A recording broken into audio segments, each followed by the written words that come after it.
जी जनाब, तो हम इसको आगे बढ़ाते हैं मजीद और अगला हिस्सा इसका सॉल्व करते हैं। यानी कि क्योंकि हमने बेसिक एडजस्टमेंट सीख ली, इन्वेंटरी से रिलेटेड 3 बातें हमने सीखी, वो क्या थी? क्लोजिंग स्टॉक की एडजस्टमेंट परपेचुअल में नहीं बनती, पीरियोडिक में बनती है, और पीरियोडिक में डायरेक्ट बनती है lower of cost and NRV. और परपेचुअल में जो क्लोजिंग स्टॉक कॉस्ट पे होता है उसमें से अगर उसकी एनआरवी लोअर हो तो हम एनआरवी लॉस उसमें से एडजस्ट कर देते हैं, उतने एनआरवी लॉस के बराबर अमाउंट से हम इन्वेंटरी रिड्यूस कर लेते हैं और कॉस्ट ऑफ सेल बढ़ा लेते हैं। फिर हमने साथ साथ नॉर्मल और एबनॉर्मल लॉस के ट्रीटमेंट को भी रिकॉल कर लिया। तो आगे बढ़ते हैं मजीद। ये क्वेश्चन है और काफी डिटेल क्वेश्चन है पास्ट पेपर का। किस नाम से आया है? होम अप्लायंस के नाम से आया है। तो रीड कर रहा हूँ, आप अपने पास किताब में निकाल भी लें तो अच्छी बात है, ताकि आप उस पर मार्क कर लें कि कहाँ कहाँ का एडजस्टमेंट आपने नोट करना है। तो किताब में निकाल लेंगे तो अच्छा होगा, आप ताकि मार्क करते रहें साथ साथ कि कहाँ एडजस्टमेंट कर लेनी है आपने इसके अंदर। निकाल लिया सब लोगों ने बेटा? जवाब दो बेटा।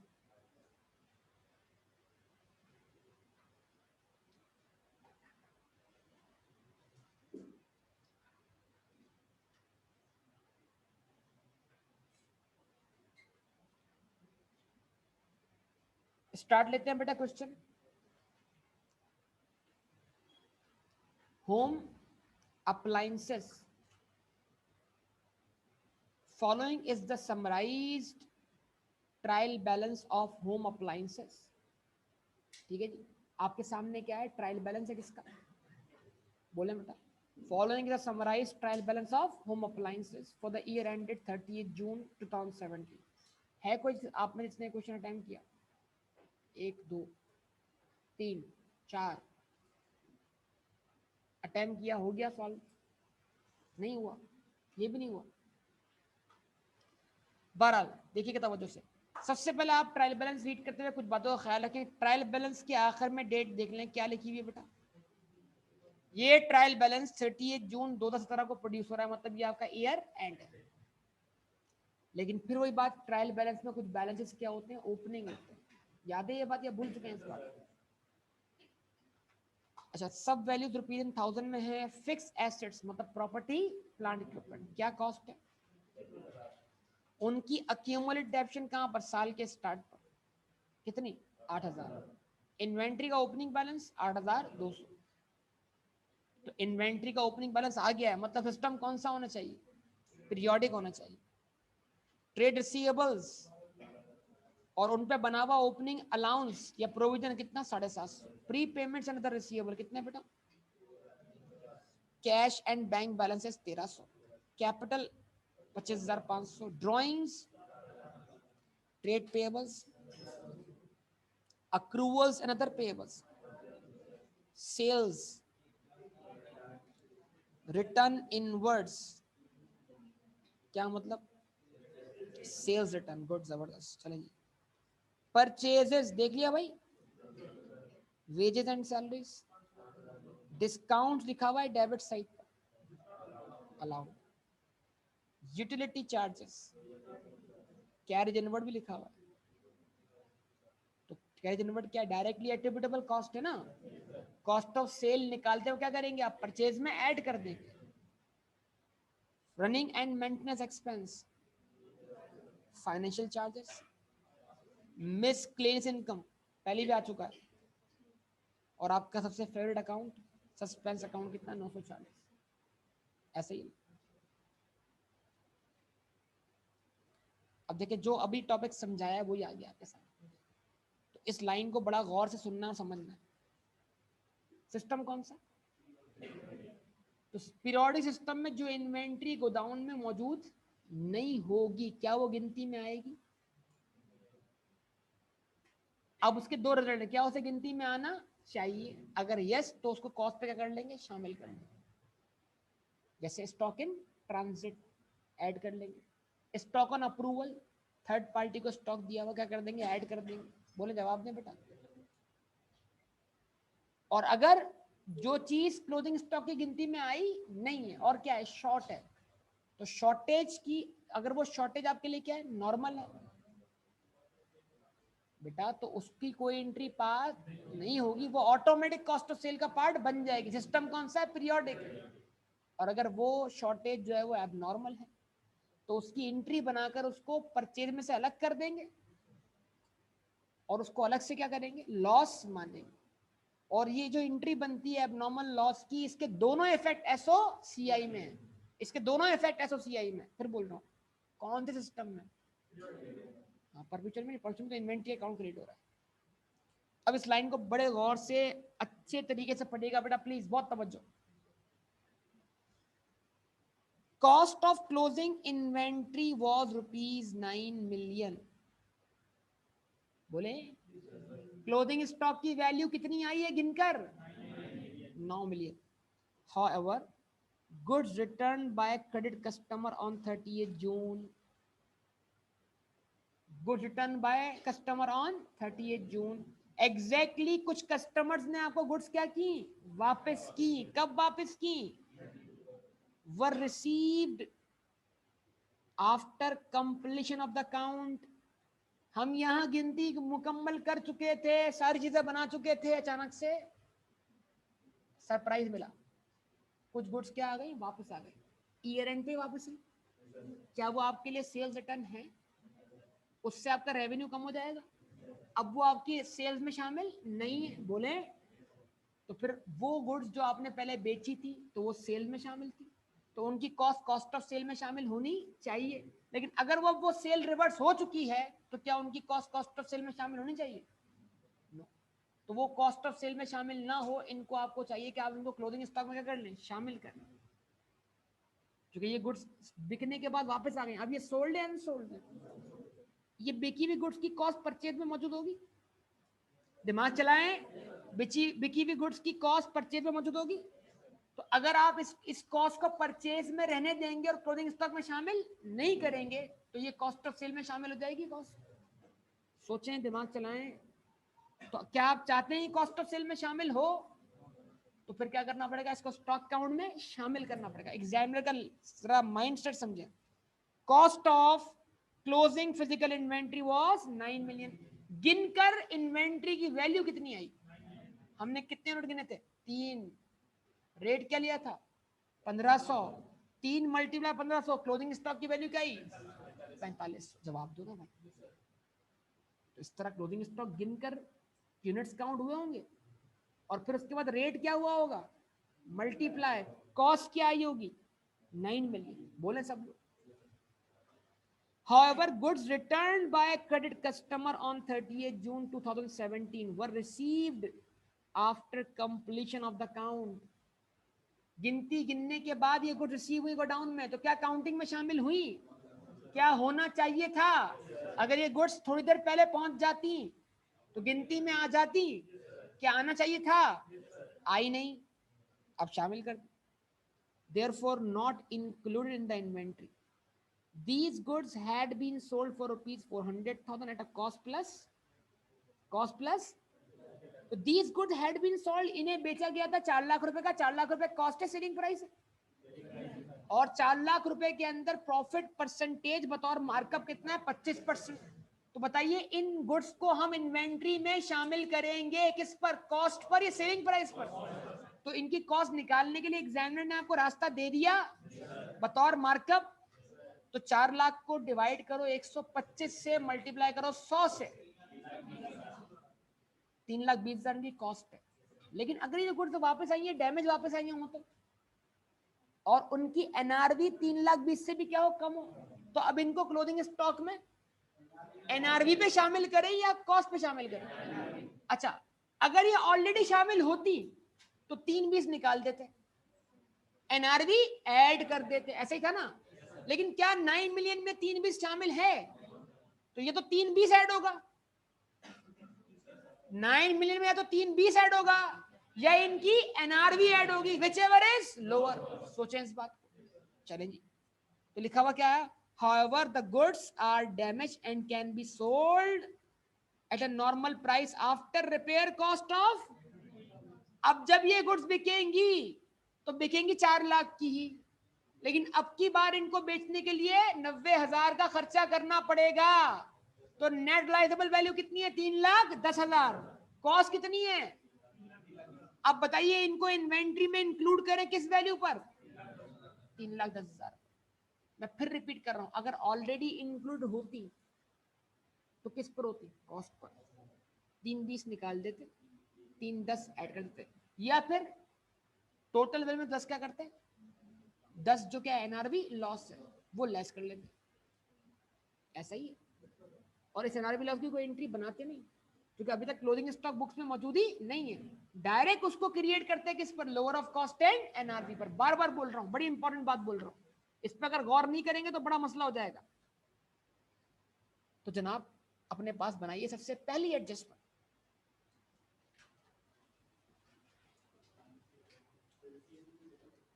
बता रहा हूं, अगला पॉइंट कहता है the return has not yet been accounted for. अल्फाज पढ़े, पूरा जुमला पढ़े। The return has not yet been accounted for. बना दूं एडजस्टमेंट? आप तो अभी बोलेंगे सर एडजस्टमेंट बना के सिखाए हमें सब चीजें। चलें जी, बनाए एडजस्टमेंट। सबसे पहले एडजस्टमेंट, रिटर्न की कोई एंट्री बुक्स में पास नहीं हुई, यानी सेल रिटर्न भी रिकॉर्ड नहीं की। डॉट लगाया आपने किस पर? रिटर्न इनवर्ट्स पे लगाएं डॉट, ट्रेड रिसीवेबल पे लगाएं डॉट। एक डॉट लगा किस पर? एक डॉट लगा किस पर? ठीक है जी, तो पहली एंट्री बनाने जा रहा हूं क्या? Sales return debit. बोले बेटा ट्रेड रिसीवेबल क्रेडिट। बोले जवाब दें कितने से? 400 से। 4 लाख नहीं लिखना, 400 लिखना बेटा। ठीक है जी। क्लोजिंग स्टॉक की एडजस्टमेंट बनानी है कितने पर? 9 मिलियन पर। लेकिन 9 मिलियन तो वो जो इन हैंड है, जो वापस आया वो भी तो क्लोजिंग स्टॉक है। किस पर? कॉस्ट पर, एनआरवी पर। तो मैं डायरेक्ट एंट्री बना रहा हूं, closing stock debit.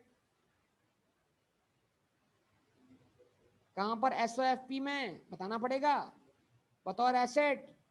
Trading trading account credit कहां पर? एसओसीआई में। सर क्या वैल्यू ले? Sir 9 million stock in hand पहले मौजूद है कॉस्ट पर, और 320 की कॉस्ट वाली इन्वेंट्री वापस आ गई है। अगर गिनती में इसको काउंट करते तो ये 320 पे काउंट होती। प्रॉब्लम क्या है? इसके एनआरवी क्या है? कम है। तो किस पे काउंट करूं? 310 पर। तो एंट्री क्या बनी सर? 9,310। क्लोजिंग स्टॉक डेबिट 9,310 से, ट्रेडिंग अकाउंट क्रेडिट 9,310 से। यस और नो बोलें?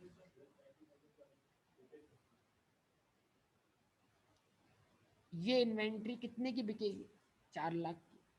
पढ़े दोबारा, मसला ये बेटा पढ़ना पड़ेगा इसको। However, the goods are damaged can be sold at normal price। Underline कर लिया करो ना यार, बिकेगी उसी कीमत पर। लेकिन अब की बार बेचने के लिए क्या करना पड़ेगा? 90,000 का खर्चा करना पड़ेगा। तो एस्टिमेटेड सेलिंग प्राइस 4 लाख रुपए। एस्टिमेट सेलिंग एक्सपेंस बोलो।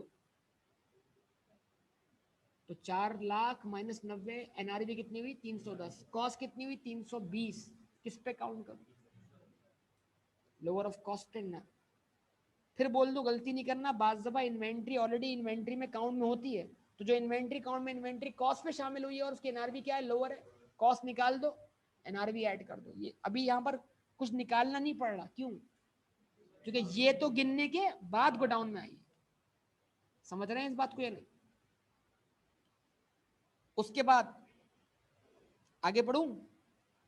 इस क्वेश्चन की सबसे आसान और सबसे मुश्किल एंट्री, किसी के लिए बहुत आसान, किसी के लिए बहुत मुश्किल। सस्पेंस अकाउंट रिप्रेजेंट्स, आवाज ही नहीं है। सस्पेंस अकाउंट रिप्रेजेंट्स, ये जो सस्पेंस अकाउंट है कहाँ है कहाँ है? किधर है? किधर है? ट्रायल बैलेंस में। Suspense account represents an online transfer of funds by a customer, यानी पैसे आ गए हैं, कहाँ आ गए? बैंक अकाउंट में। और वो बैंक का बैलेंस आपने बैंक स्टेटमेंट उठा के कहाँ रख दिया? सीधा एसओ। अगर आप अपनी कैश बुक का बैलेंस उठा के रखते तो कैश बुक में बैंक क्या होता, डेबिट भी होता, सोचे, और डेटर का अकाउंट क्या होता, क्रेडिट भी होता। रिस्पॉन्स चाहिए। लेकिन अगर आप अपनी कैश बुक का बैलेंस उठा के नहीं रख रहे बैंक का, बल्कि बैंक स्टेटमेंट का बैलेंस उठा के रखेंगे, तो बैंक स्टेटमेंट के बैलेंस में वो एंट्रीज तो बन चुकी हैं जो बैंक ने रिकॉर्ड की और आपने रिकॉर्ड, तो डेबिट साइड बढ़ी हुई आ रही है उन एंट्रीज से जो बैंक ने रिकॉर्ड की और आपने रिकॉर्ड, लेकिन आपकी बुक्स के अंदर क्रेडिट वाली एंट्री तो बनी ही नहीं है। तो आपको चाहिए था कि वो एंट्रीज आप कहां बनाते, अपनी कैश बुक में, और कैश बुक का बैलेंस रखते हैं कहां पर, ट्रायल बैलेंस।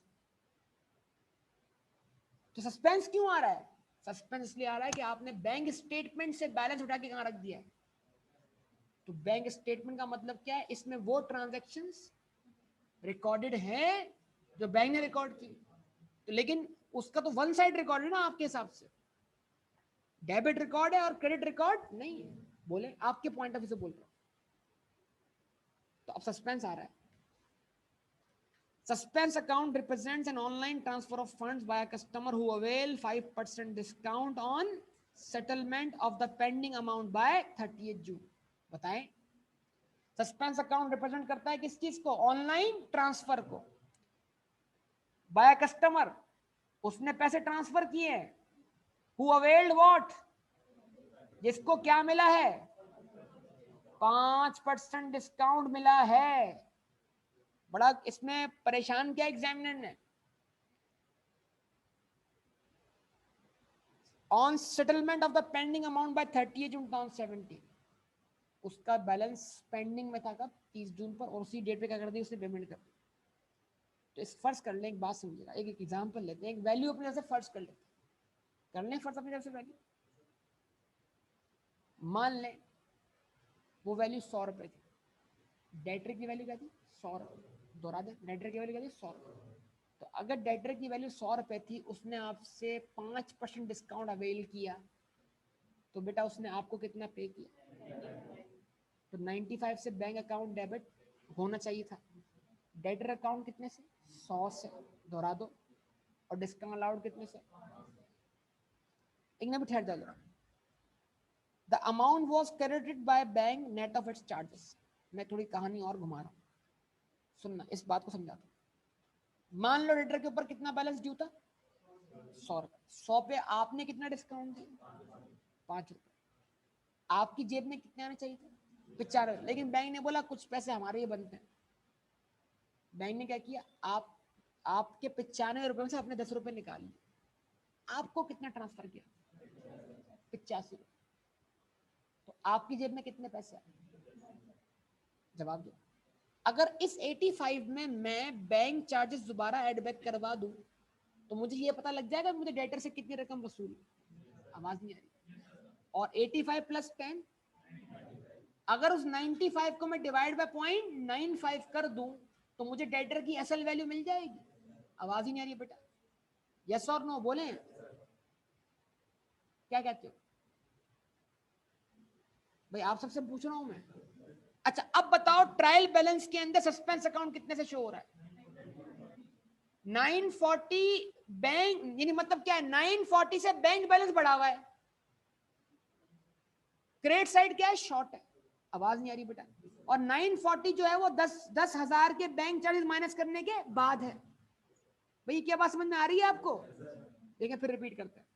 मैंने बोला डेटर का बैलेंस कितना था, डिस्काउंट आपने कितने दिए, बैंक ने चार्जेस कितने माइनस किए, तो नेट आपके अकाउंट में इजाफा कितने से हुआ, तो आपका बैंक बैलेंस 85 से बढ़ा हुआ है, और क्रेडिट वाली कोई एंट्री बनी हुई नहीं है, तो सस्पेंस अकाउंट आ रहा है कितने से, 85 से। समझे ना बात को। तो अगर इसी 85 में 10 रुपए प्लस कर दूं, तो मुझे क्या मिल जाएगा, वो अमाउंट जो मुझे असल में रिसीव हुआ, किससे, बोले डेटर से मिला, और उसको मैं अगर डिवाइड बाय पॉइंट, क्या मिल जाएगा मुझे, डिस्काउंट की रकम मिल जाएगी। तो मेरा, अगर मैं बोलता हूं कि मैं इसकी नेट और कंपाउंड एंट्री बनाऊं, तो पूरी एंट्री क्या बनती, बैंक डेबिट 85 से, नेट से ना, बैंक डेबिट 85 से, डिस्काउंट अलाउड डेबिट 5 से, बैंक चार्जेस डेबिट 10 से, और डेटर क्रेडिट पूरा कितने से, 100 से। क्या ख्याल है, तो अगर यहां पर 940 रुपए आपका सस्पेंस अकाउंट है, जो कि डेटर की वैल्यू को रिप्रेजेंट करता है, लेकिन वो भी बैंक चार्जेस माइनस करने के बाद। तो अगर 10 के बैंक चार्ज क्या करें इसके अंदर, तो डेटर ने कितना पे किया आपको, 950 डिस्काउंट के बाद। तो बताओ डिस्काउंट से पहले वैल्यू क्या थी डेटर की, 1000। तो डेटर अकाउंट पे अब तक आपने कोई इफेक्ट नहीं लिया। डेटर अकाउंट पे दूसरा डॉट, डेटर अकाउंट पे दूसरा डॉट, डिस्काउंट अलाउड पे डॉट, डिस्काउंट पे डॉट, आवाज ही नहीं आ रही बेटा। बैंक चार्जेस और फाइनेंशियल चार्जेस पे डॉट। फाइनेंशियल चार्जेस क्या है, बैंक चार्ज देना बेटा, उस पे डॉट। अब एंट्री बनाऊंगा तो समझ जाओगे। जरा देखो एंट्री क्या बना रहा हूं, एडजस्टमेंट नंबर 2 बनाने लगा हूं। ट्रेड रिसीवेबल क्रेडिट करने लगा हूं फिर से। वर्किंग चेक कीजिएगा सब लोग बोर्ड पर। 940 का सस्पेंस अकाउंट दिखाई दे रहा है सर, और ये सस्पेंस अकाउंट जो है वो बैंक बैलेंस 940 से बढ़ने की वजह से। और बैंक बैलेंस 940 से क्यों बढ़ा, क्योंकि हमें डेटर से पैसे मिले, लेकिन बैंक ने उसमें से अपने चार्जेस भी क्या कर लिए, माइनस कर लिए। तो अगर हम बैंक चार्जेस में इसमें क्या करें, प्लस करवाएं, तो मालूम होगा डेटर से कितना पैसा मिला।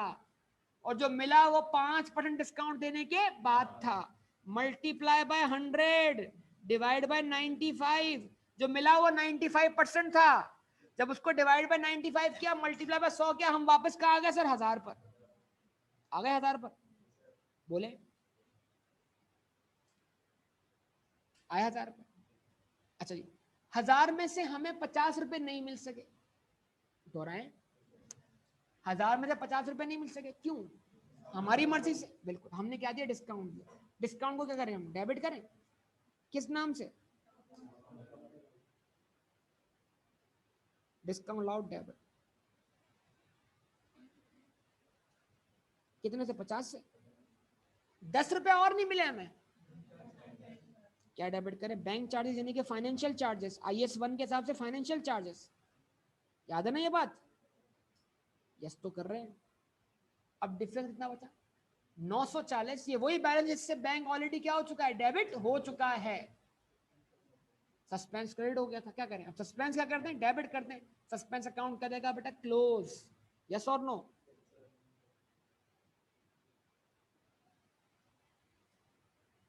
कितने से,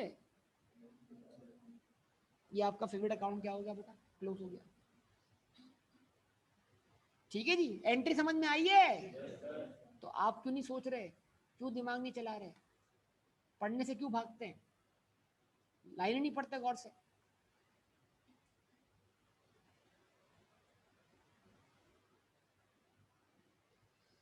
चलें जी, अब क्योंकि आपने सारा अकाउंट बैलेंस ठीक कर दिया है डेटर का, तो अब डेटर में प्रोविजन बन सकता है ना, या नहीं बन सकता, बना सकते हैं, इतना तो कर सकते हैं ना, या नहीं कर सकते,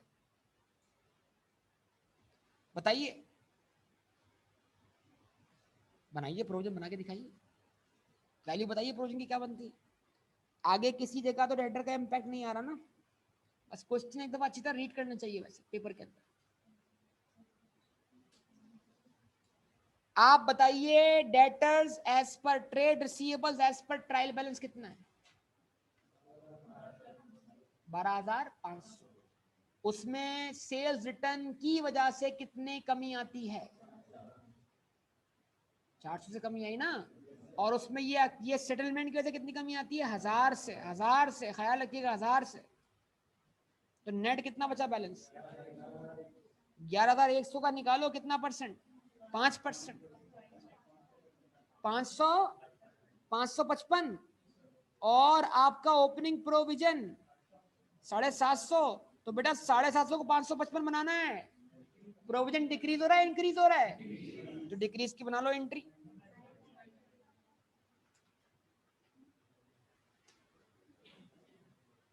तो क्या एंट्री बनाओ,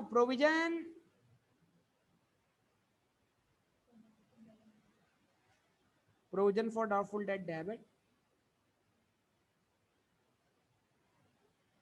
बैड डेट क्रेडिट, कोई मसला बेटा। अच्छा दोबारा बताओ, ट्रेड रिसीवेबल्स का बैलेंस 12,500,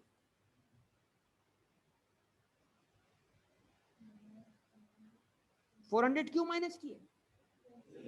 क्या ये 12,500 में सेल रिटर्न माइनस कर रहे हैं? सेल रिटर्न की वजह से जो डेटर अकाउंट में क्या आ रही है, कमी आ रही है, माइनस कर रहे हैं। वरना एग्जाम में बेटा ऐसी ऐसी दिमाग में बातें आती हैं कि मैं कर क्या रहा हूँ, मैं तो सेल रिटर्न माइनस कर रहा हूँ। सेल रिटर्न तो सेल में से माइनस होती है, डेटर में से क्यों माइनस कर रहा हूँ? बचकाना सवाल आते हैं एग्जाम के दौरान ऐसे ऐसे, जो कभी सोचे भी नहीं होते बेटा। ये हम सेल रिटर्न माइनस नहीं कर रहे, सेल रिटर्न होने की वजह से जो डेटर अकाउंट में क्या आई है, कमी आई है, वो माइनस कर रहे हैं। ठीक है ना, मैं खास तौर पर तुम्हें बोल रहा हूँ, तुम अचानक से सवाल करते हो ऐसे। -400। और जो रिकवरी हुई है किससे? कस्टमर से। कितनी? 1000। अब मिला आपको डेटर का क्लोजिंग बैलेंस, उसका निकाला आपने 5%, उसमें से लेस किया ओपनिंग बैलेंस 750, तो आपको डिफरेंस मिलेगा। डिफरेंस इंक्रीज इन प्रोविजन और decrease in provision? Decrease in provision 195 से, ये इंक्रीज इन प्रोविजन? इंक्रीज नहीं, decrease. Provision for doubtful debt debit, bad debt credit, याद रहेगा सर। ट्रायल बैलेंस में तो कोई बैड डेट का अकाउंट ही नहीं है, कोई मसला नहीं, इसको अदर इनकम मान लो। जब कोई बैड डेट नहीं है जिससे आप इसको रिड्यूस करो, क्या दिखा दो इसको, जीपी के बाद अदर इनकम। इस क्वेश्चन में 4 अदर इनकम आने वाली है बेटा। ट्रायल बैलेंस पढ़ी आपने, कौन सी इनकम? मिसक्लेस इनकम। दूसरी आ गई, 2 और आएंगी मेरे ख्याल में, देखते हैं आगे चलते। डिस्काउंट सीपी है, अगर IS1 से करेंगे तो हम डिस्काउंट सी को कहाँ घुमा देंगे? सेल में। सेल में से, परचेज में से, अलाउड को सेल में से लेस करेंगे। वैसे क्वेश्चन IS1 के साथ सॉल्व नहीं होगा, लेकिन हम कर रहे हैं इसको किसके हिसाब से? IS1 के साथ। हाँ जी, यहां तक मसला। अभी मसला शुरू होगा बेटा।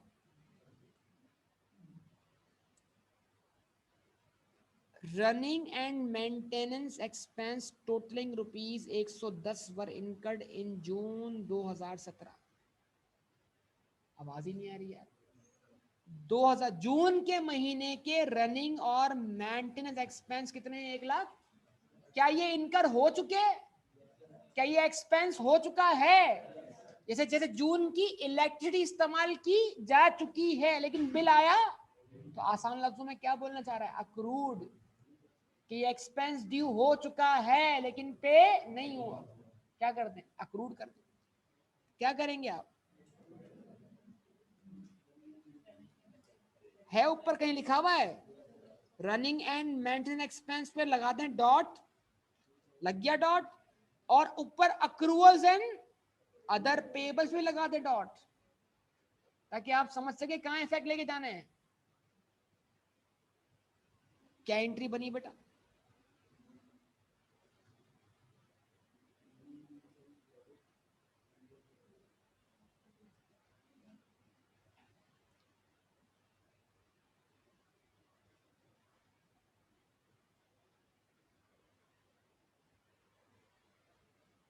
रनिंग एंड मेंटेनेंस डेबिट,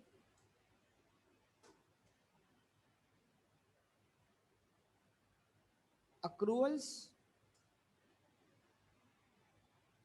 कितना अमाउंट है? 110।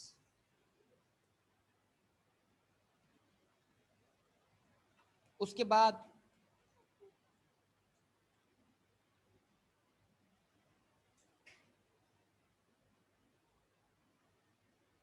अब ये पॉइंट मिक्स कर दिया इन्होंने, 4 और 5 का। हमने इसको बगैर बोले अक्रूड मान लिया, लेकिन देखो जरा क्या कहता है। ये 0.6 और क्या कहते हैं 4 और 5 ज्वाइन है। Running and maintenance expense totalling कितने बेटा? कब इनकर हुए? Related invoices were receive and accounted for in. जो अगर मैं इसको एक्सपेंस मान लो जुलाई का, तो अकाउंटिंग पीरियड क्या जाएगा? चेंज हो जाएगा ना। तो ये एक्सपेंस आज का अगले पीरियड का, तो भले उसने अगले पीरियड में अकाउंटिंग कर लिया, अभी मैं उस अकाउंटिंग पीरियड को ठीक नहीं कर रहा हूँ, मुझे आज का सोचना है। मैंने आपको पहले भी समझाया, एग्जामिनर इस तरह की टेक्निक इस्तेमाल करता है कि वो एक्सपेंस पे हुआ अगले पीरियड में, तो भले पे हुआ अगले पीरियड में, एक्सपेंस कब का है, तो आज अक्रूवल बेसिस उसको एक्सपेंस बन जाना चाहिए। जवाब देंगे सब लोग। तो ये पॉइंट नंबर 5 भी इसी से कनेक्ट हो जाएगा।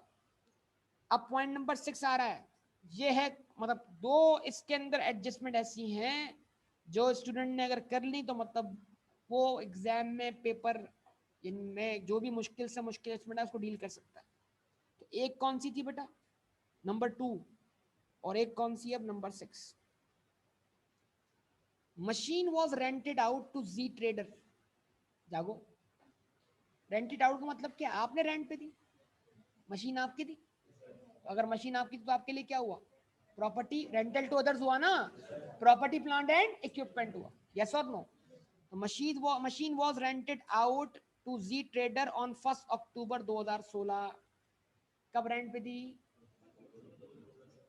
एनुअल रेंट कितना था, रिसीव किया किसमें, यानी इसका, यानी जो मशीन आपने रेंट पे दी, एसेट आपका है, रेंट पे दिया है, उसके क्या मिलेंगे आपको, पैसे। तो रेंट आपके लिए क्या हुआ, एक्सपेंस या इनकम, लेकिन कैसे मिला आपको, पूरे साल का एडवांस मिल गया। एडवांस जब मिला होगा एंट्री क्या बनाई होगी, कैश या bank debit, liability unearned income, जरूरी है अनअर्न्ड इनकम का नाम से बनाया हो आपने। जो बोल रहा हो देख लो किस में शामिल है, इंक्लूडेड इन, तो अनअर्न्ड इनकम क्या अदर पेएबल है क्या नहीं है, तो मतलब क्या एंट्री बनी, कैश या बैंक डेबिट कितने से बेटा, 1,20,000 से। अदर पेएबल क्रेडिट कितने से, ये एंट्री बन चुकी है, बनानी है, जो रिसीव किया, ख्याल रखना है इस बात का। तो ये एंट्री बनी हुई है, कब बनी हुई है भाई, 1 अक्टूबर 2016। हमारा अकाउंटिंग पीरियड कहां से शुरू है, जुलाई अगस्त, जुलाई अगस्त सितंबर, मतलब इस साल के 3 महीने गुजारने के बाद। अच्छा जी, 1 अक्टूबर को आपने दी है मशीन किस पर, यहां तक कहानी समझ में आती है। अगर बेटा कहानी यहां तक स्टॉप कर जाती तो आपको रेंट मिला हुआ कितने मंथ्स का, 12 महीने का, 12 में से 9 मंथ्स का रेंट एक्सपायर हो जाता। आप अदर पेबल में से क्या करते हैं, 90,000 डेबिट करते हैं, अदर इनकम क्या करते हैं, क्रेडिट करते हैं, यस और नो बोलिए, या रेंट इनकम क्रेडिट करते हैं, जवाब दे। लेकिन कहानी यहाँ पे एंड नहीं हो रही। मैं क्या बोल रहा हूं, अगर आपको ये एडवांस मिला है तो इस एडवांस में से अनंत में से 9 मंथ्स का एक्सपायर हुआ है, 9 मंथ्स रिवर्स करके क्या मान लेते, इनकम मान लेते ना। तो कहानी यहाँ स्टॉप नहीं हुई, ऐसे नहीं है, आगे पढ़ो क्या लिखा हुआ। हाउएवर ऑन 16 जून, कब बेटा, 2017, ईयर एंड से 15 दिन पहले ना बेटा। However, on 16 June 2017, the machine was sold to ZT. जिसको रेंट पे दी उसी को बेच दी। अच्छा जरा एक काम करते हैं, 30 जून तक उसके कितने मंथ्स का रेंट एक्सपायर होता, तो 16 जून पे कितने मंथ्स का रेंट एक्सपायर हुआ, 8.5 महीने का। आपको कितने महीने का मिला, जरा इसको डिवाइड करो 12 से, मल्टीप्लाई करो 8.5 से, 85,000। बोलो भाई, कैलकुलेट कीजिए ना बेटा। तो 85,000 तो आपका रेंट, आपकी आपका राइट टू रिसीव क्या हो गया, एस्टेब्लिश हो गया ना। तो कितना रेंट आपकी जेब में पड़ा हुआ है लेकिन अब एक्सपायर नहीं हो पाएगा क्योंकि आपने एसेट क्या कर दिया, उसको बेच दिया। तो 35,000 का वो क्या करेगा, वो बोलेगा जो तुम मुझे एसेट बेच रहे हो उसकी कीमत कितनी लगा रहे हो, 4.5 लाख रुपए, तो मैं 4.5 लाख में से तुम्हें 35 तो नहीं दूंगा क्योंकि वो 35 एडवांस रेंट के नाम से तुम्हारे पास पहले ही पड़ा हुआ है। क्या कहते हो, कितने देगा फिर, 4 लाख। और अगर ना दिए हो तो रिसीवेबल, ना दिए हो तो रिसीवेबल, दे दिए हो तो कुछ ना कुछ डेबिट हो चुका हो सकता है दे दिए हो तो कैश डेबिट सेल्स क्रेडिट कर दियो आपने, एसेट क्रेडिट ना किया, सोचे एरर्स। दे दिए हो तो सिर्फ कैश डेबिट हुआ हो, कुछ भी क्रेडिट ना हो तो फिर क्या क्रेडिट होगा, सस्पेंस। इन सस्पेंस तो मुकम्मल तौर पर खत्म कर चुके हैं। तो सोचे एक ही एडजस्टमेंट में एग्जामिनर के पास नई से नई एडजस्टमेंट बनाने के कितने ऑप्शन मौजूद है। हो सकता है 4,15,000 से कैश या बैंक डेबिट हो चुका हो और आपका एसेट अकाउंट में क्रेडिट हो चुका हो। सोचें इन तमाम बातों को। तो लिखा हुआ क्या, however on 16 June 2017 the machine was sold to ZT for ₹4.5 lakh. The sale proceed, कितनी है सेल प्रोसीड, कितने की बेची आपने मशीन, net of rent adjustment was received. मिली कब, आपने बेची कब। तो अगर आप मशीन जून पे बेच चुके हो तो आपका उसकी कीमत वसूल करने का राइट एस्टेब्लिश हो चुका है। एग्जामिनर कभी भी नहीं बोल रहा हमें पैसे नहीं मिले, एग्जामिनर बोल रहा है हमें पैसे मिले हैं। कब मिले, अगले अकाउंटिंग पीरियड में। तो भाई जब अगले अकाउंटिंग पीरियड में मिले तो इस अकाउंटिंग पीरियड के एंड पे क्या हुआ, रिसीवेबल। इसको समझिए बराए मेहरबान, लैंग्वेज समझिए उसकी बराए मेहरबान। The sale proceed net of rent adjustment was received in July 2017। वो तो अगले मिले ना। अब आपके एग्जाम में आपके दिमाग में धोखा चल रहा है, पैसे तो मिल चुके हैं, तो कैश या बैंक डेबिट हो चुका है। ऐसा कुछ भी नहीं है। कब मिले हैं, तो इस अकाउंटिंग पीरियड के एंड पे कुछ भी नहीं मिला, इधर राइट टू रिसीव एस्टेब्लिश करना है और कोई एंट्री बनी नहीं है। The disposal has not yet been accounted for, disposal अब तक रिकॉर्ड नहीं हुआ। अब डिस्पोजल के लिए कुछ चंद बातें और। Number 1, डेप्शन policy. ये एसेट इस अकाउंटिंग पीरियड में 11.5 महीने तो आपका एसेट है ना, 11.5 महीने, क्योंकि एसेट तो साल के स्टार्ट से आपके पास होगा। रेंट पे कितने महीने गया, 8.5 महीने, लेकिन आपके लिए तो एसेट 11.5 महीने है क्या, नहीं है। तो डेप्शन पॉलिसी क्या है, अगर कौन सी पॉलिसी है, फ्रैक्शनल, तो आप चार्ज करोगे कम से कम 11 महीने की। हो सकता है आधे महीने की डेप्शन चार्ज ना करो। उसमें क्या होता है, फुल मंथ पॉलिसी होती है ना, फिर मंथ ऑफ डिस्पोजल काउंट नहीं होता बाज दफा। तो बहरहाल अभी इसको हम देखते हैं क्या लिखा हुआ आ रहा है। The machine has been purchase on 1 January 2016। Machine कब परचेज की थी, तो 1 जनवरी 2016। हमने ईयर एंड किया कहां पर, 30 जून 2016, और वहां से हमारा अकाउंटिंग पीरियड स्टार्ट हुआ 1 जुलाई 2016 से, और भी हम एंड का कर रहे हैं 30 जून 2017। यानी जिस अकाउंटिंग पीरियड में हम हैं, यार जवाब चाहिए, जिस अकाउंटिंग पीरियड में हम हैं या जिसको हम एंड कर रहे हैं अभी, उसके स्टार्ट पर ये मशीन कितनी पुरानी थी, 6 महीने। बोलो यार बोलो। तो इसकी जितनी भी एक्यूमुलेटेड डेप्शन होगी वो 6 महीने के बराबर होगी ना, और उस पर चार्ज करेंगे हम फर्दर, फिर करेंगे इसको डिस्पोज ऑफ। अच्छा अब ये बताओ कि अगर 5,40,000 इसकी साल के स्टार्ट पे WDV है जो कि 6 महीने पुरानी है, तो क्या तुम इस WDV की कॉस्ट निकाल सकते हो। आवाज नहीं आ रही है बेटा। HA depreciate is fixed asset 20% per annum। Rate कितना मिला, तो अगर इस एसेट पे 20% डेप्शन चार्ज हुई हुई है from the month of addition to the month prior to disposal. Policy fractional है लेकिन फुल मंथ पॉलिसी है क्या, तो जो जून के 15 दिन है वो काउंट नहीं करने, नहीं 11 महीने की depreciation. Month prior to disposal वाला मंथ कौन सा है, जून। जून से पहले क्या है, मई। तो मई तक की डेप्शन चार्ज करो प्रायर टू डिस्पोजल, डिस्पोजल से पहले वाले मंथ तक की डेप्शन चार्ज करो, डिस्पोजल वाले मंथ की चार्ज ना करो। कहां लिखा हुआ, मैं खुद से बोल रहा हूं, ये मैं खुद से नहीं बोल रहा, मैं खुद से पढ़ रहा हूं,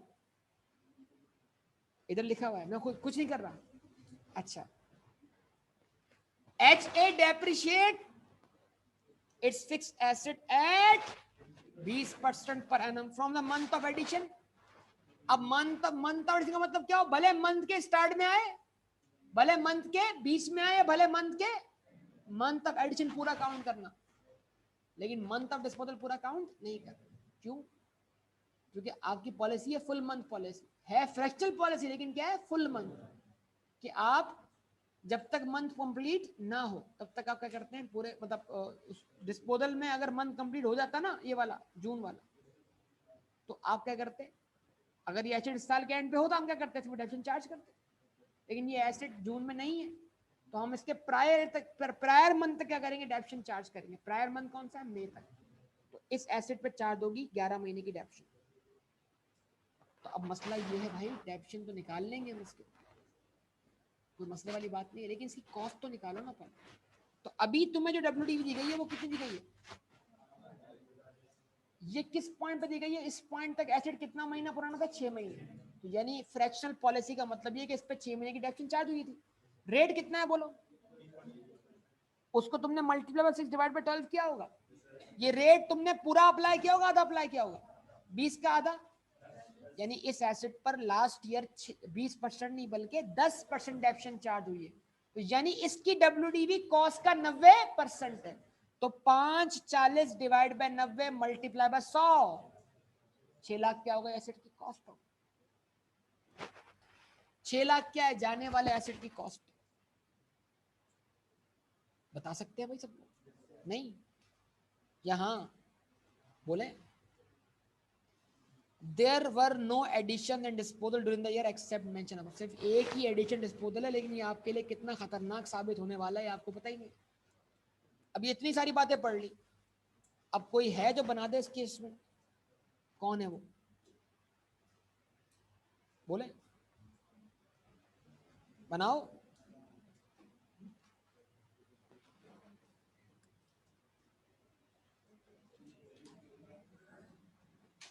बेटा फैजान बातें छोड़ो, हाँ भाई सबसे पहले हम बनाते हैं रेंट की एक्सपायरी केस में। रेंट एक्सपायर करें कितने मंथ्स का, 9 मंथ्स का, क्यों 8.5 महीने का। रेंट में फुल मतलब रेंट में फुल मंथ पॉलिसी थोड़ी चल रही है, वो पॉलिसी डेप्शन की पॉलिसी थी भाई। रेंट कितने मंथ का एक्सपायर करूं, क्या एंट्री बनाऊं, other rent expense debit, rent expense debit, बस। रेंट जहां आता है दिमाग में एक्सपेंस ही आता है। रेंट अक्रूड, ओ भाई वो एडवांस में दे चुका है रेंट, और वो कहां पड़ा हुआ है, अदर पेबल में। तो जितना अब तुम्हारे लिए लायबिलिटी नहीं रहा, क्या मान लो, इनकम मान लो। तो क्या एंट्री बनाई, other payable debit, rent income credit, confirm बेटा, सही है। देख जो कर रहा हूं देख लो, आखिर में कहां भेज देंगे सब आ जाएगा तुम्हारे सामने, सही है। क्या लिखूं, 120, 120 टोटल रिसीव हुआ था, कितने मंथ्स का रिसीव हुआ था, 12 महीने का। इनकम कितने मंथ्स का बना, 8.5 मंथ्स का। कैलकुलेशन तो पूरी करनी पड़ेगी ना। तो आंसर क्या आया आपके पास, 85। तो अभी कितना पेबल बाकी है स्टिल, 35। और वो भी एक्सपायर एक्सपायर नहीं होगा, वो एडजस्ट होगा, सेटल होगा। जवाब देना बेटा। अच्छा अब क्या करें, पहले चार्ज करें जाने वाले एसेट की, कितने मंथ्स की डेप्शन बोले, पक्का कंफर्म। एंट्री बनी डेप्रीसिएशन एक्सपेंस डेबिट,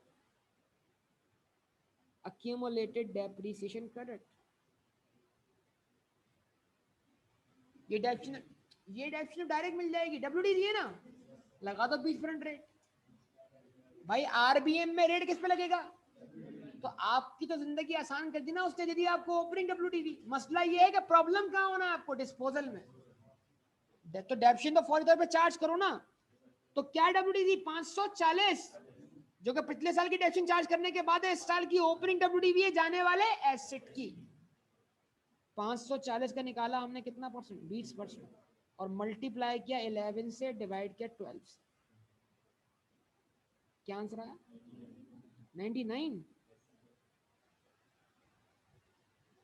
ठीक है जी, जवाब दे, सही है या सही नहीं है, सही। तो पिछले साल इस पे कितनी डेप्शन चार्ज हुई, 60। इस साल कितनी चार्ज हुई, 99। 60 और 99, 159 क्या हो गई इस जाने वाले एसिड की टोटल एक्यूमुलेटेड। जवाब दे। तो अब क्या करें, इस एसिड को डिस्पोज ऑफ करें स्टेप बाय स्टेप। क्या करना है, जाने वाले एसिड की कॉस्ट रिमूव करें, मशीन अकाउंट या फिक्स एसेट क्रेडिट, बोले बेटा। वो कॉस्ट निकालनी पड़ेगी आपको। डॉट लगाएं फिक्स एसेट पर कि इसमें से आपने 600 रुपए रिमूव करने हैं, कॉस्ट के 600 रिमूव करने हैं ना बेटा। तो आपने लिखा यहां पर क्या, 540 लिखा, और 540 को आपने क्या बनता हुआ दिखाया, कॉस्ट बनता हुआ दिखाया। कैसे, multiply by 100 divide by 90। Sir 90 कहां से आया, 20 से। लास्ट ईयर इस एसिड पे रेट लगा होगा कितना परसेंट, 20%, लेकिन उसको आपने टाइम अपॉर्चनमेंट किया होगा, आधा किया होगा, तो 20 का आधा 10%। तो ये एसिड 10% से क्या हुआ, डेप्रिशिएट हुआ। तो 90% क्या हुआ चीज की, डब्ल्यूडीवी। तो डब्ल्यूडीवी का परपोर्शन 90% ले आए दोबारा किस पर, 100 पर, क्या बन जाएगी, कॉस्ट। बोले बेटा। तो 600 से जाने वाले एसिड की कॉस्ट, बोले क्रेडिट।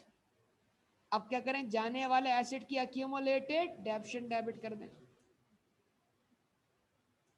600 कॉस्ट है, तवज्जो, 600 कॉस्ट है, 600 माइनस 540, क्या बोलेंगे इसको,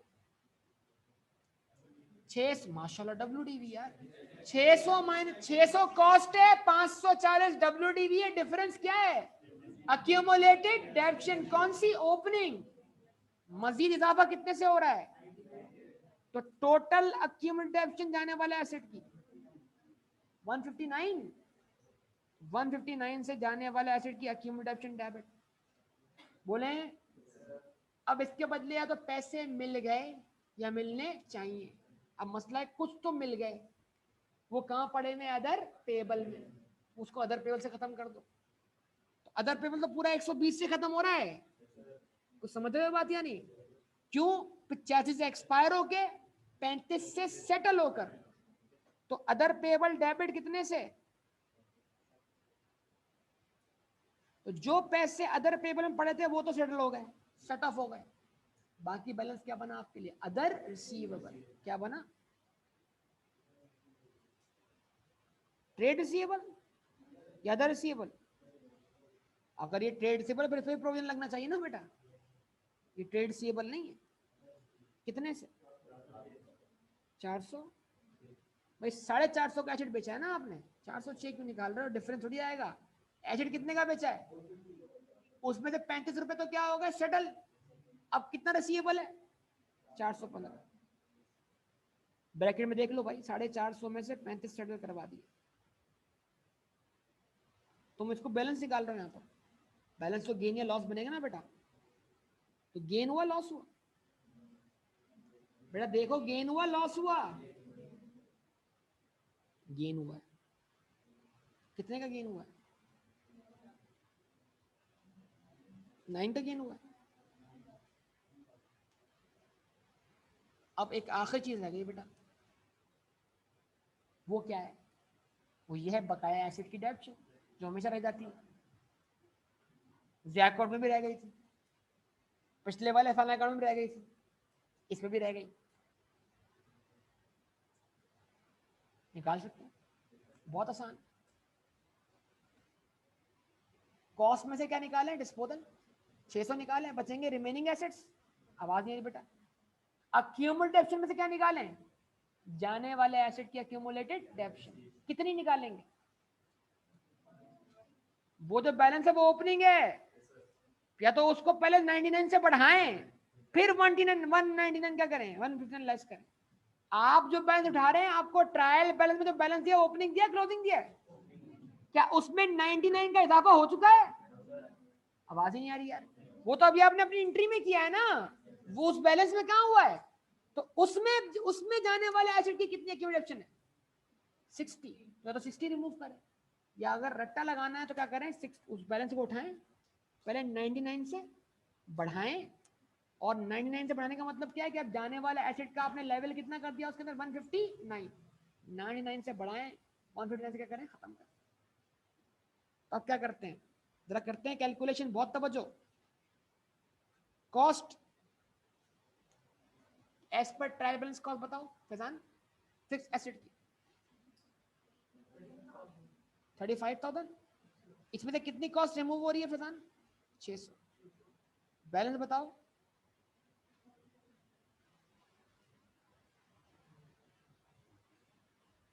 34,400 लेस करें इनकी अक्यूमुलेटेड, बोले लेस करें इनकी accumulated as per trial balance कितने एग्जेप्शन दी अक्यूमुलेटेड 8,000। अब क्या कर रहे हो 8,000 में अब तक आप क्या क्या एंट्री बना चुके हो 8,000 के बैलेंस को आपने बढ़ाया 99 से तो प्लस करो 99।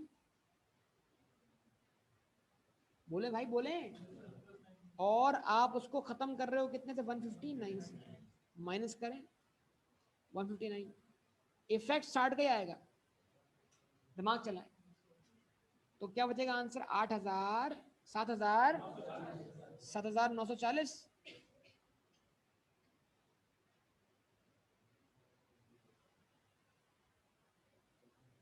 7,940 क्या मिलेगी आपको WDV इस पे लगाएंगे रेट क्या WDV आई कितनी 26,000 तो आप एंट्री बनाएं depreciation expense debit accumulated depreciation credit 26,460 multiply by what 20% पूरे साल का 5,292 ये आ गई सारी अचीवमेंट बेटा बोले क्या कहते हैं जी सर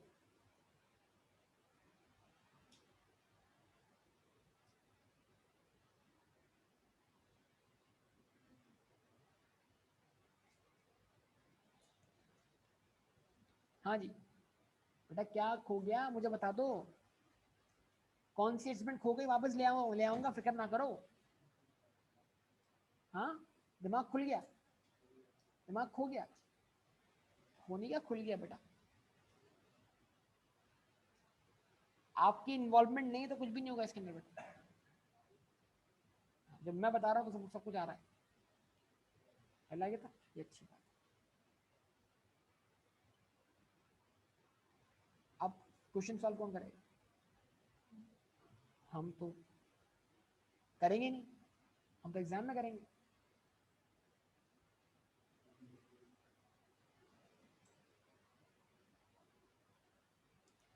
स्टार्ट करें फिर भाई पेपर में क्वेश्चन सॉल्व होना है बगैर एडजस्टमेंट बनाए ये जो बनाया ना इसकी कोई नंबर नहीं है भाई ये सिर्फ आपको समझाने के लिए बनाया गया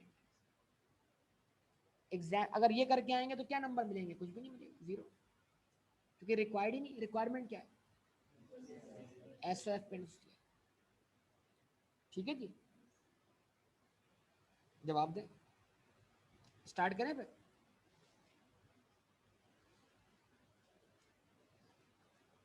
क्या बनेगा फ्रंट पर वही तरीका फॉलो करो ना IS1 उसमें तो डायरेक्ट क्या करना पड़ेगा आप बिजनेस का नाम बताइए home appliances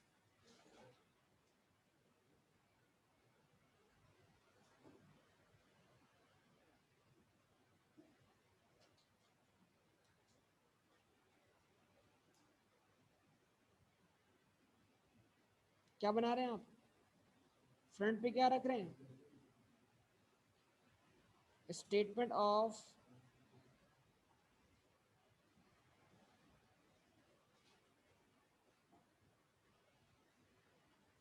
financial position as on कब बन रही है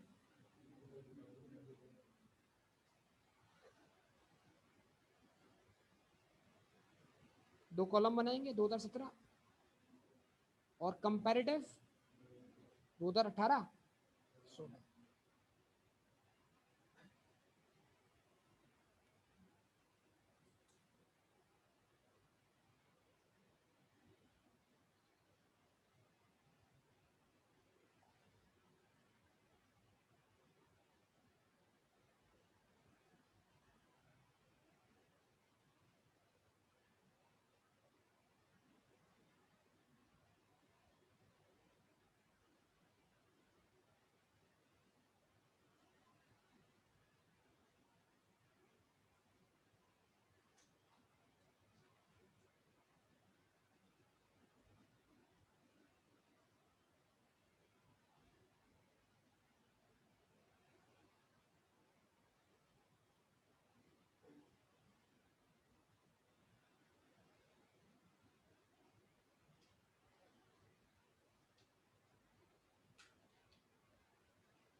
मतलब क्या लिखा, फिक्स एसेट्स।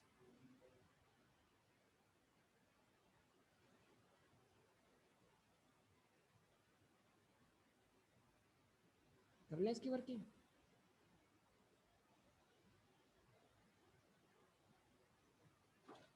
डायरेक्ट बना लेंगे आप लोग, याद है या भूल चुके हैं?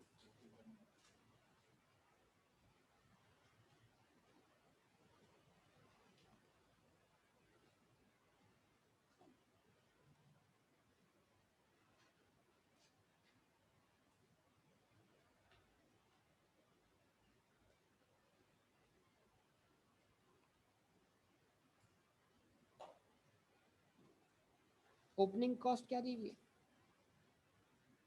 35,000। एडिशन कोई है? जस्ट लेस क्या करें? बोले मेरा डिस्पोजल डेप्शन कितने का? 600। 600 ढूंढने पड़ेंगे ना बेटा, या नहीं? 600 ढूंढने पड़ेंगे ना।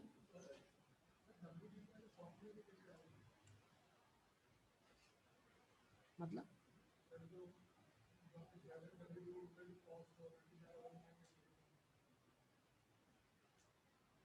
उसमें मसला ये है बेटा कि वो फार्मूला पीरियड टू पीरियड काम करेगा ना, मतलब पावर अगर आप 1 लोगे तो फिर वो पावर हाफ ईयरली काम नहीं कर सकते, वो कंपाउंडेड नहीं, वो कंपाउंड एनुअली चल रहा है।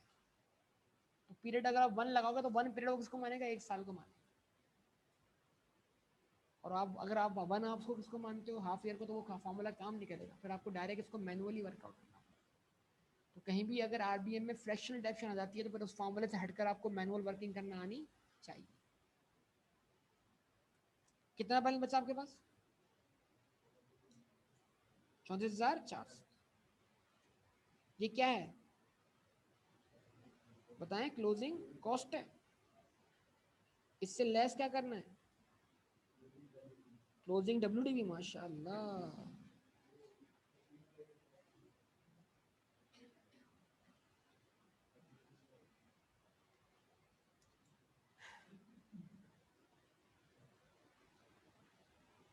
एग्जाम के दिनों में बेटा, एग्जाम के दिनों में क्या हुआ, अभी सीएनजी नहीं मिली बाहर? ज्यादा मिल गई। प्रेशर ठीक ही था सीएनजी का मेरे ख्याल से। हाँ जी। ओके जी। बैलेंस, ओपनिंग बैलेंस क्या दिया बेटा आपके पास?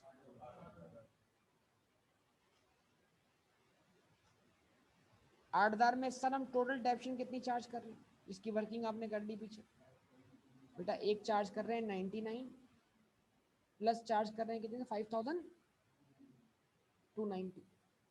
तो कॉन्ट्रा में टोटल इतने से इजाफा हो रहा है ना बेटा।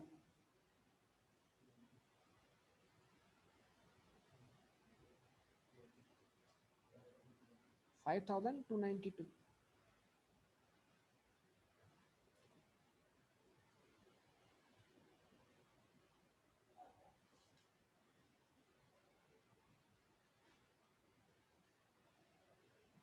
सम करें, 5,090, और जो ऐसे डिस्पोज ऑफ हुआ उसकी एक्यूमुलेशन रिमूव कर दो। 60 प्लस 99, 159। तो मिल जाएगी आपको क्या, क्लोजिंग एक्यूमुलेटेड डेप्शन।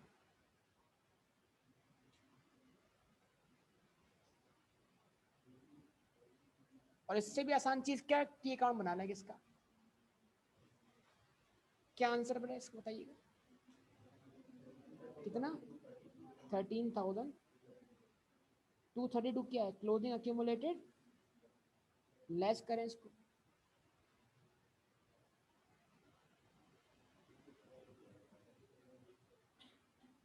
21,000,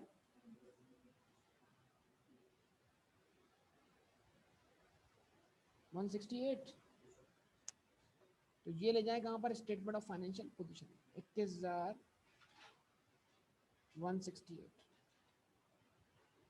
ईडब्ल्यूबी कहाँ रिपोर्ट किया आपने? स्टेटमेंट ऑफ फाइनेंशियल पोजीशन, ऐसा ही है। अच्छा, उसके बाद बारी किसकी आ गई? बोले ना बेटा, करंट एसेट में सबसे पहले क्या है? Inventory, stock in trade. खामोशी है बिल्कुल जी। जी, डेफिनेट की एंट्री बनाए, डेफिनेट की एंट्री बनाए, और एक्सपेंस वाला इम्पैक्ट कहाँ जाएगा, और दूसरा इम्पैक्ट कहाँ जाएगा? नहीं नहीं, कौन से हेड में जाएगा? उनको बोलने देना कौन से हेड में जाएगा। एंट्री क्या बनाई? ये एक्सपेंस डेबिट हो गया, प्रॉफिट लॉस वाला, और दूसरा कॉन्ट्रा क्रेडिट। तो ऊपर 8,000 किसका बैलेंस है? कॉन्ट्रा। तो कॉन्ट्रा कितने से बढ़ा? जितने से बड़ा वो कॉन्ट्रा में जाके ऐड हुआ ना, तो कॉन्ट्रा का अकाउंट बनाए, टी अकाउंट बनाए, तो उसमें इतना इजाफा हो गया नहीं, वो इजाफा उसमें ऐड हो गया। और डिस्पोजल वो उसमें से क्या हो गया? लेस हो गया। तो क्या मिल गया? कॉन्ट्रा का बैलेंस सी डी। किससे मैच हुआ? कॉस्ट से। और क्या मिल गया फिर आपको? W D. टी अकाउंट नहीं बन सकता उसका? हाँ जी। Stock in trade,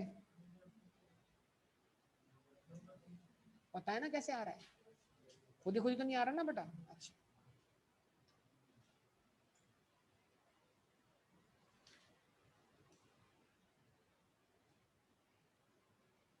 9,310। तो एस एच पी के जो बैलेंस रखे मैं वो लिखना शुरू करते हैं आप, जरूरी नहीं है एच पहले बने। अच्छा, उसके बाद ट्रेड रिसीवेबल।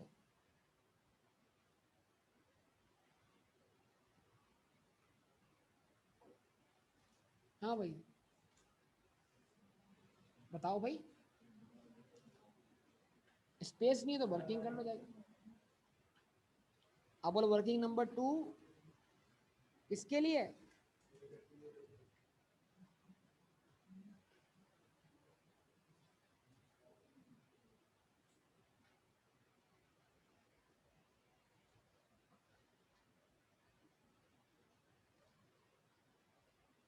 बताइए आप लोग, सब लोग बताइए।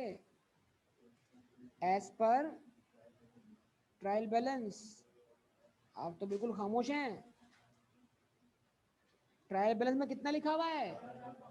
12,500 लिखा हुआ है। वो सब्जेक्ट टू एडजस्टमेंट है। तो लेस जो आया इसमें से क्या करें? सेल रिटर्न लेस करें। सर आप सेल रिटर्न लेस कर रहे हैं इसमें से? सेल रिटर्न के जो रिसीवेबल में डिक्रीज आया वो लेस कर रहे हैं? बस ऐसा नहीं बोल देगा सेल रिटर्न आपने रिसीवेबल से लेस कर दी सर, कॉन्सेप्ट खराब हो गए हमारे सर। सेल रिटर्न की वजह से जो रिसीवेबल में डिक्रीज आ रहा है वो लेस कर रहा हूँ ना बेटा, क्योंकि सेल रिटर्न की एंट्री में डेटर का इम्पैक्ट होता है कि नहीं होता? कितने से था? 400, कंफर्म 400।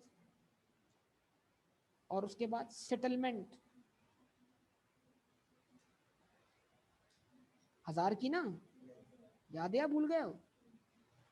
क्या याद है? कुछ भी याद नहीं। मशीन बेची लो भाई। मशीन नहीं है भाई, 940 वाला इम्पैक्ट है, एडजस्टमेंट नंबर 2 है। हाँ, सेटलमेंट लफ्ज सुन के तुम आगे चले गए बेटा।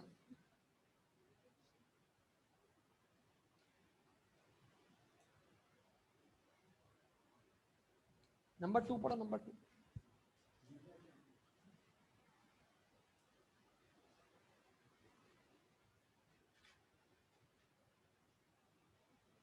हाँ बेटा, क्या बैलेंस आया? 11,100।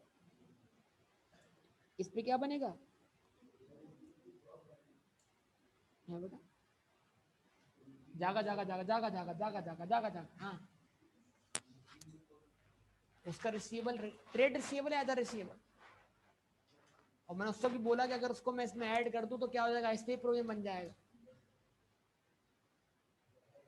11,100 लेस क्या करूं उसमें से? प्रोविजन इसी वैल्यू का 5%। कोई स्पेसिफिक प्रोविजन तो नहीं है इसके अंदर। 11,100 का 5%।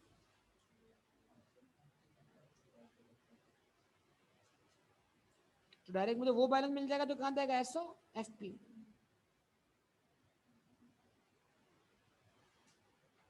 10,000। ये तो बात याद है ना कि डेटर के बैलेंस से रेट मल्टीप्लाई करने के बाद हमेशा क्लोजिंग का क्लोजिंग बैलेंस बनता है। आपको तो एडजस्टमेंट पास करके उसको बनाना पड़ेगा क्लोजिंग, लेकिन जो डेटर से लेस होगा तो ये बैलेंस लेस होगा ना। 10,545।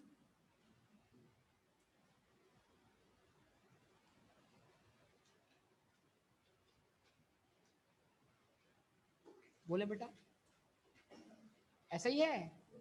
चलें जी, अब देखें ट्रायल बैलेंस में क्या कुछ है मजीद रिसीवेबल्स के अंदर। जवाब दे बेटा, क्या लिखा हुआ है ट्रेड रिसीवेबल्स के बाद प्रोविजन हो गया।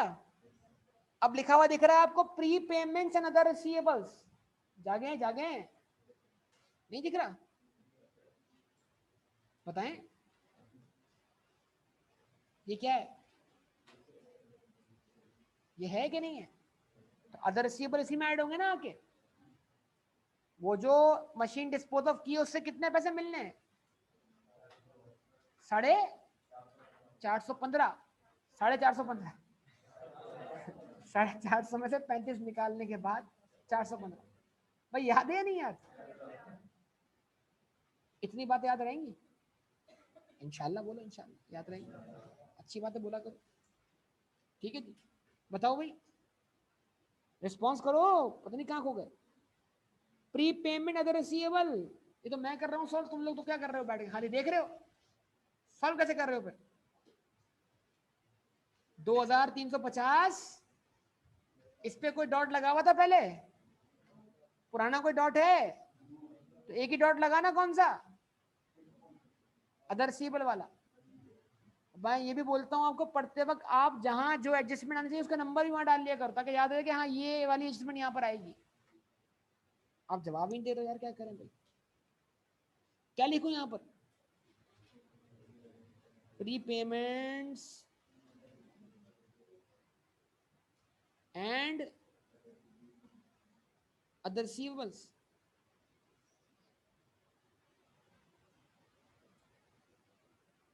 बताइए कितना वैल्यू आएगा, सम करके बता दें साथ ही। 2765 ये मशीन का रिसीवेबल मिलाने के बाद है। उसके बाद आपके पास क्या है, डायरेक्ट सीधा कैश एंड बैंक है। कोई उस पर एडजस्टमेंट है बेटा? है तो बताइए।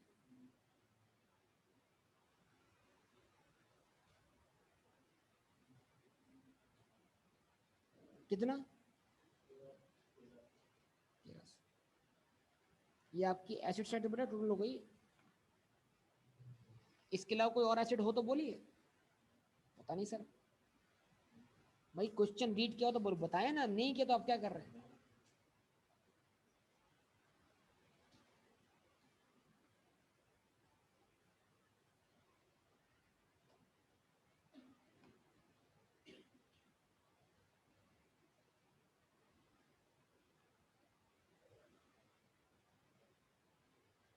चलिए एसिड साइड का सम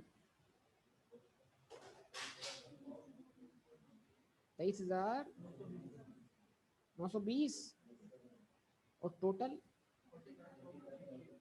45,000।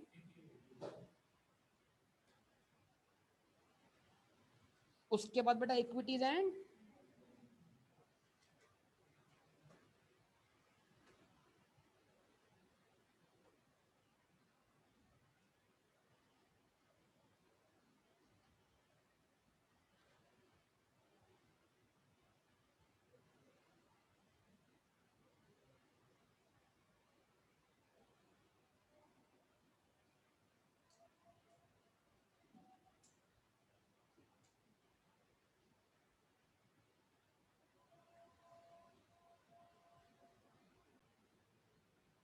जितना, तो उसके बाद कैपिटल।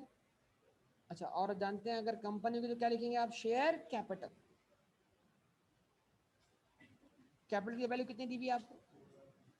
कंपनी वाला सिस्टम सिखा रहा हूँ ताकि आपको, वैसे तो हम क्या करते हैं इंडिविजुअल में कैपिटल में प्रॉफिट ऐड कर देते हैं, लेकिन मैं यहाँ पर एक और हेड क्रिएट करूंगा किस नाम से, रिटेन्ड अर्निंग के नाम से। ठीक है ना? तो कैपिटल का बैलेंस कितना है? 25,500।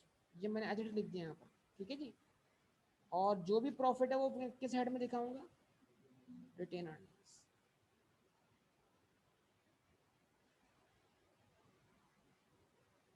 वो भी आएंगे हमारे सामने, ठीक है। और ड्राइंग भी क्या करूंगा? उसी में से लेस करूंगा। उसके बाद बेटा बताइए, जवाब दें। नॉन करंट लायबिलिटी है कोई? कोई नॉन करंट लायबिलिटी दिखाई दे रही है आपको बेटा? Drawing non current liability? Drawing current liability? भाई ड्राइंग है सही बात है, बिल्कुल लायबिलिटी थोड़ी। वो एग्जाम में गलती से लायबिलिटी बन जाती है।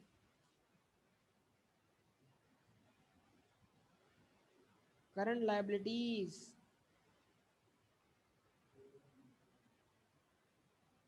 सबसे पहले क्या आएगा बेटा? Trade payables. उस पर कोई डॉट तो नहीं लगा?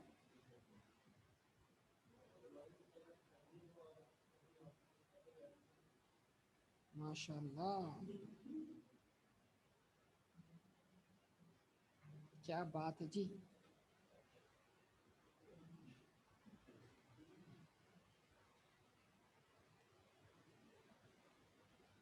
ओके जी, थोड़ा सा मगरिब की नमाज हो जाए फिर बात करते हैं। ट्रेड पेएबल्स, उसके बाद अक्रूवल्स एंड अदर पेएबल्स। बेटा कितने डॉट लगे हैं? दो किस बात के? भाई दो हैं, एक बार 85 का और एक बार 35 का। अगर ऐसे है तो दो हैं, और पूरा 120 का है तो एक ही। अब अपने एडजस्टमेंट देखना, अदर पेबल का हेड आपने कितनी बार इस्तेमाल किया? आप लोग जवाब ही नहीं देते, यकीन करें। बेटा दो हैं अदर पेबल के, वो जो मेंटेनेंस एक्सपेंस क्रेडिट नहीं हुए, लायबिलिटी क्रेडिट नहीं हुई बेटा, दो हैं। गलत? अभी क्या करते तो? गलत बात है बिल्कुल।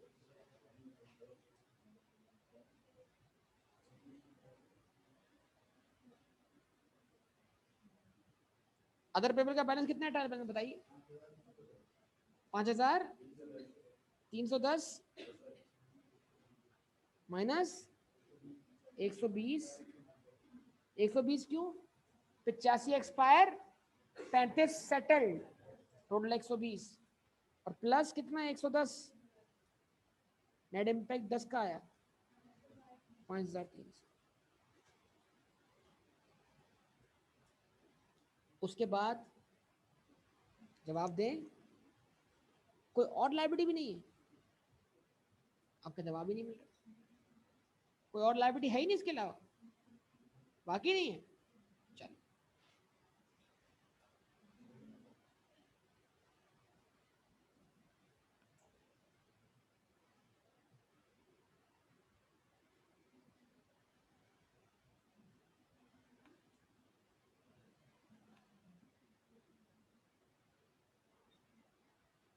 हाँ जी, इसको हम बाद में कंप्लीट कर लेंगे। नहीं नहीं, बाद में कंप्लीट करते हैं। कितना बेटा?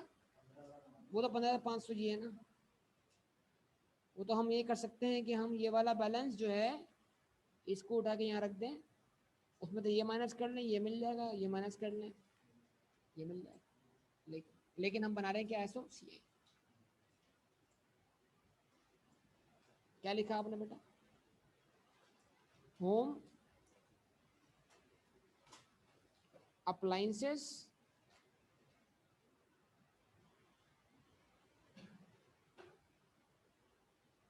स्टेटमेंट ऑफ कॉम्प्रिहेंसिव इनकम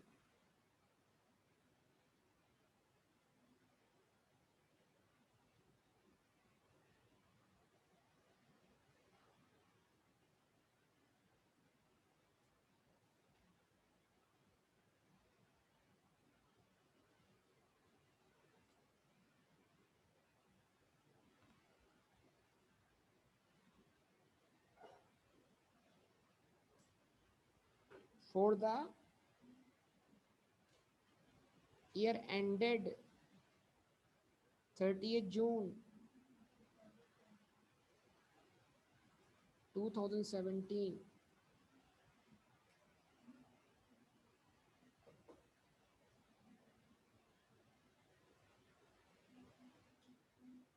सबसे पहले सेल्स, जवाब दे बेटा। As per trial balance cell कितनी? अब बहुत तवज्जो चाहिए आप सबकी, बहुत तवज्जो। As per trial balance cell कितनी? 1,00,000, 1,01,120 लिख दिया बेटा मैंने। As per trial balance cell return कितनी? 3,000। मजीद से रिटर्न और आ रही है कितने से? 400 से। तो कितना लेस किया मैंने? 3,400। यार जवाब दो ना। 4,300। अरे जनाब, आज तो खिजर जो है वो हर बात उल्टी बोल रहा है। अच्छा जी, as per trial balance discount allowed कितना? आईएएस बंद कर रहा हूं ना भाई, जाग जाओ। As per trial balance discount allowed कितना? और एडजस्टमेंट डिस्काउंट और कितना है? तो कितना हो गया? 1,650। तो एसोसिएट बना रहा हूं as per IAS 1। Discount allowed कहां से माइनस कर दूंगा? सेल में से। और अगर वैसे बनाऊंगा तो क्या करूंगा? एक्सपेंस दिखाऊंगा। तो क्या कर रहा हूं? 1,650 लेस कर दूं उसमें से। 1,650 कैसे समझ में आ रहा है बेटा सबको? 1,600 ट्रायल बैलेंस वाले, 50 एडजस्टमेंट वाले। कितना हुआ?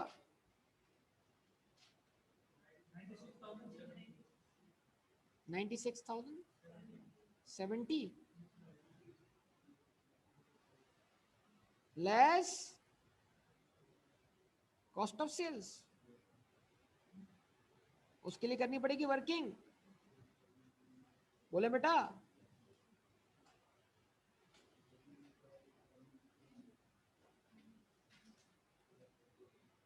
वर्किंग नंबर 3,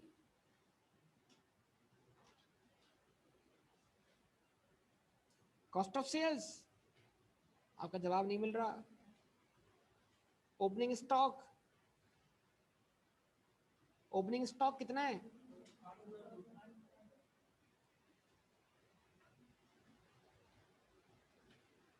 ऐड क्या करना है? परचेज पे कोई डॉट? परचेज कितना? 70,000।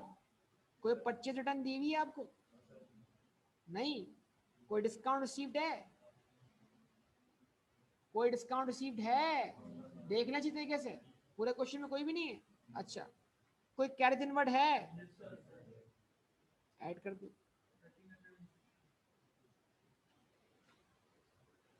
कितना? क्या लेस करें?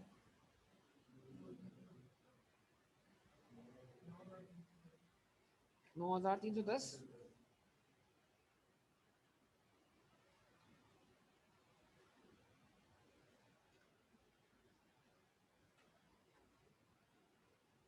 Cost of sales 70,000।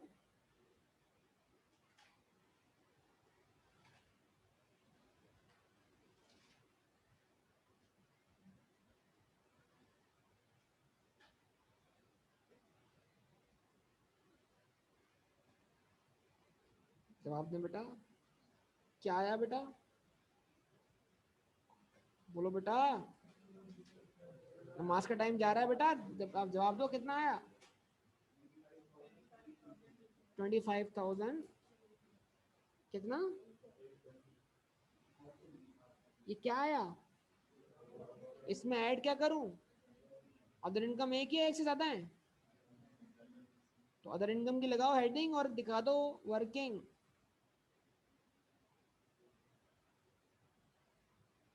यहाँ लिखा नंबर 4। क्या लिख रहा हूं? Other income. तो सबसे पहली अदर इनकम कहाँ लिखी हुई है? ट्रायल बैलेंस में। किस नाम से? भाई जवाब दो। लिखी हुई है इनकम? कितनी लिखी हुई है? 110 ये हो गई। फिर डिक्रीज इन प्रोविजन। आवाज ही नहीं आप लोगों की बेटा। बेटा 195 से, बेटा 195 से, 179 नहीं। ये भी इनकम बन गया। फिर गेन ऑन डिस्पोजल। सर हमें तो याद नहीं आ रहा कुछ भी। गेन ऑन डिस्पोजल 9 से इनकम बन गया। फिर सर रेंट जो एक्सपायर हुआ, सर ये भी था क्या? इसके अलावा कोई और इनकम नहीं।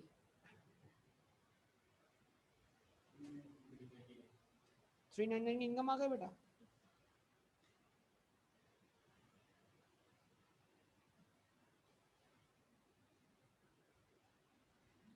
प्रॉफिट आफ्टर अदर इनकम,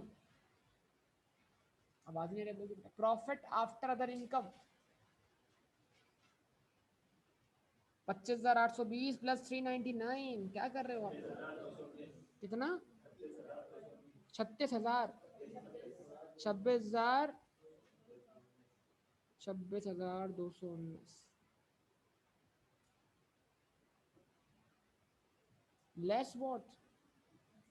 अब अगर हम एडमिन और सेलिंग अलग नहीं कर पा रहे तो हम सिर्फ एक लगाएंगे हेडिंग किस चीज की, ऑपरेटिंग एक्सपेंस।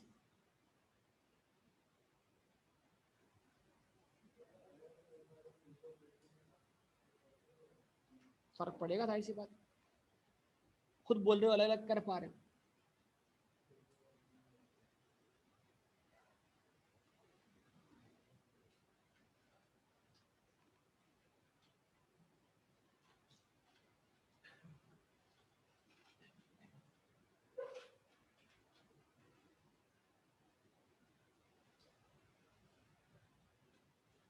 हाँ जी, ऑपरेटिंग एक्सपेंसेस कौन कौन से ट्रायल बैलेंस देखने पड़ेंगे जनाब, तवज्जो चाहिए बहुत ज्यादा। तो ऊपर से देखना शुरू करते हैं। फिक्स एसेट हो गया, accumulated option, inventory, trade receivable, provision, prepayments, cash and bank balance, capital, drawings, trade payables, accrual, other payables, sales, return inwards हो गया, परचेज हो गया, वेजेस एंड सैलरीज। कोई डॉट?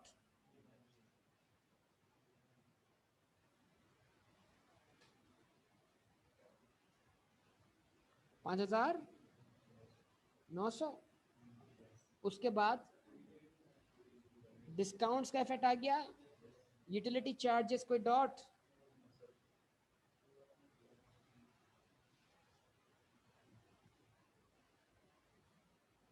कितना?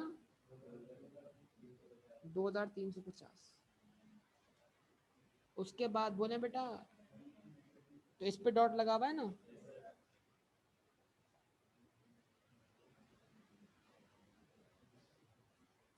रनिंग एंड मेंटेनेंस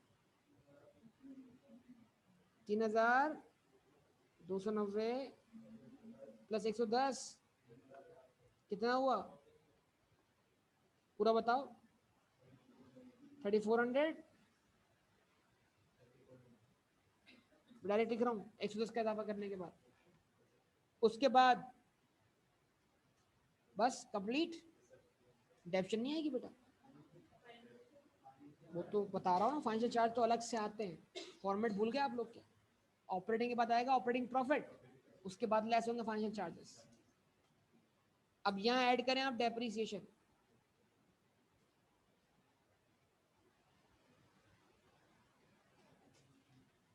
बेटा दो डेप्शन चार्ज की ना, 5,000, दो कितनी,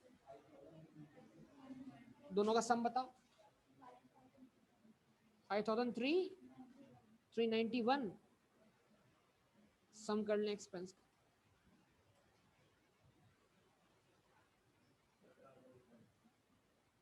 17,000, भाई वेरीफाई करें सब लोग। 17,041 बोले। 17,041।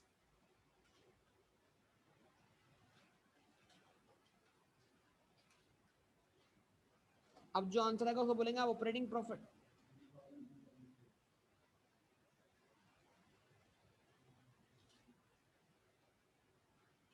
कितना बेटा? 9,178। अब क्या लेस करना है? फाइनेंशियल चार्जेस, उस पर एक डॉट लगा हुआ होगा, बैंक चार्जेस का।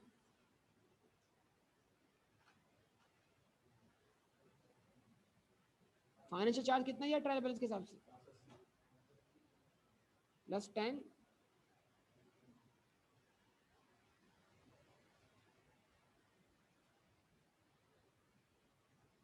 क्या मिलेगा बेटा? Net profit. इसको वैसे बोलते हैं प्रॉफिट बिफोर टैक्स। और उसमें से एक एक्सपेंस और लेस करते हैं, कौन सा? टैक्स एक्सपेंस का, जो कि दिया हुआ नहीं है। यही फिल वर्क आपके लिए क्या जाएगा? Net profit.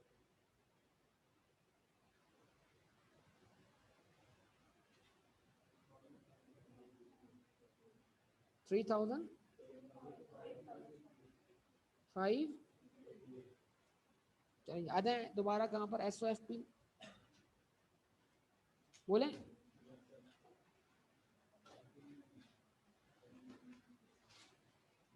8588 माइनस ड्राइंग्स कितनी है 4500 नेट कर लो 4088 25,500 प्लस 4088 29,588 और प्लस कर लो आप क्या 15,500 45,080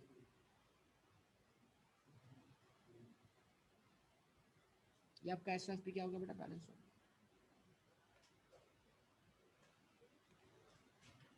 सही है क्या मुश्किल बात थी कोई एक मुश्किल बात हो या बहुत सारी मुश्किल बातें थी थक गए आप लोग तो यार मतलब आप में वो 12-12 घंटे क्या कहते हैं वाला क्या कहते हैं रिवीजन वाला हिसाब किताब ही नहीं आता मैं कल वहाँ क्लास लूँगा मैं ये नहीं चलाऊँगा रिकॉर्डिंग जूम पे नहीं चलानी मैं आपके हालात देख लिया मैंने कल मैं उधर क्लास में ठीक है ये आज ये एक रिकॉर्डिंग हो जाए काफ़ी मुझे डिमांड आ रही थी कि भाई को फाइनल अकाउंट का क्वेश्चन सॉल्व करवाएं बस ये हो गया एक रिकॉर्डिंग बन गई ये अपलोड उसके बाद क्लासरूम रिवीजन बस जिसको बोलना इधर आ जाओ रिवीजन लेने के लिए ठीक है जी ब्रेक करें नमाज का या छुट्टी करें बस यही तो मसला है ना